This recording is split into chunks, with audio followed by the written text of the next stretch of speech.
The solar power industry is rapidly growing in Texas, but a KXAN investigation found a growing number of Texans say they were misled into signing long-term contracts with solar companies.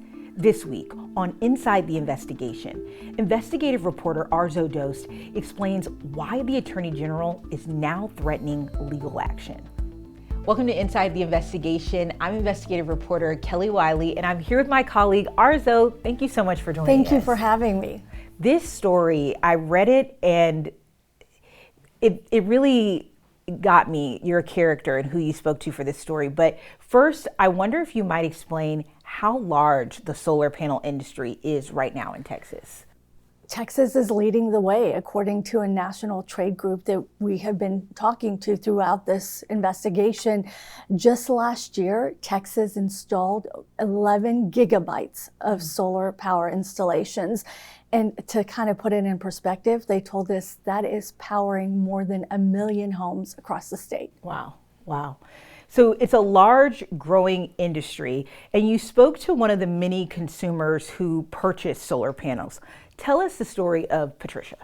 Patricia Olvera, her story is like many Texans who are trying to save during a very difficult time. Her electric bills were in the hundreds every month, and she's got children, and her husband's got health issues. He was recently diagnosed with cancer. She had a stroke. And so she says she was trying to figure out ways that they could save. And got a knock on the door. A lot of this is happening with door-to-door salesmen knocking on doors, trying to make these sales. And she really thought she had a solution. She talked to the salesperson for a while. She felt like she could trust the person. She shared her life story, bills to say, look, this is where I'm at. This is where I'm trying to get to. And ended up getting into this long-term 25-year contract where she had to, there's a loan involved, more than $30,000 to pay for the solar panels. And that's part of the confusing thing for a lot of the families, is that it's not just one company involved. There's multiple companies involved in a contract. In Patricia's case, there was a salesperson. That's with one company. Then there was an installer of the solar panels. That was another company. And then the financing was handled by a third company. So when she says she started having problems, no one would respond. Everyone kept pointing to one another. And so at this point, she's now trying to get out of this contract. Yeah. She's trying to figure out, how do I just stop the payments? I am not saving, she says. And she was promised incentives like a tax break, which she says never materialized. So she's claiming that she was given false information, which helped her make this decision, and she wants it gone. The solar panel's gone. Wow. And, there is something about somebody coming to your door. I mean, I find myself to be a pretty tough person. And when someone comes to your door to selling you on something and you're having that personal one-on-one, it is difficult to not see the upside or to say no. But you found that Patricia is not the only person dealing with this, where they've gotten themselves into something, they're not really getting what they were promised, and now they can't figure out how to get out of it. Kelly, this is actually a tip that we get to our newsroom pretty regularly. People who are looking for answers and help because they've entered into these long-term contracts and they don't know how to get out of it, or they're trying to figure out, what does this fine print really mean? And we wanted to see, okay, what are the complaints like? So we put in an open records request, and from 2020 to just last year, we found that there were more than 3,000 complaints made to the Attorney General's office. Complaints about, I was lied to. This isn't performing like it's supposed to. I want these solar panels gone. I trusted this group to do the job they told me they were going to do, or I was promised big incentives.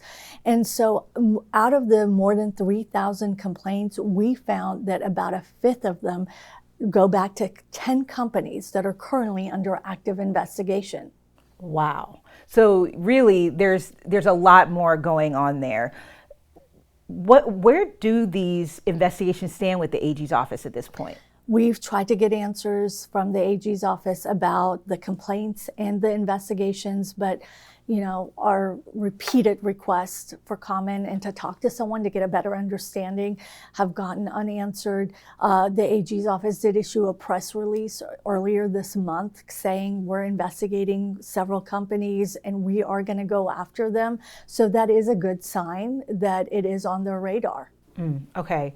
It appears that state leaders are already aware of this happening. Tell us how they're engaging on this issue. State leaders were involved last legislative session. They said, look, we know this is an industry that is growing tremendously, but at the same time, we're also hearing the complaints from people in our districts. And, Laredo Dean Senator Judith Zaffirini, for one, pushed 2 pieces of legislation which became law. And she said, we've got to have oversight in this industry. One of the laws will now require in September for salespeople and companies to register with the Texas Department of Licensing and Regulation. It also says you can't mislead people and lie to them or make false promises. And then a big part of this is the law says a consumer must have 5 business days to cancel a contract if they choose to. So this is huge, but there's also a penalty. So if there are, if you do not follow this law, the penalty ranges from about $50,000 to $100,000 for the violations. And the $100,000 is really geared towards families with people who are 65 years and older, because Senator Zaffirini says she was hearing from people that were older dealing with this. That is so interesting. It'll be interesting to see how that plays out, because oftentimes fines for companies can be so low that it becomes a cost of doing business for them. But these sound like these are fines that no company would want to see leveled, especially at a high volume. Right. There's just been no regulation, and even companies that are in the business say it's time.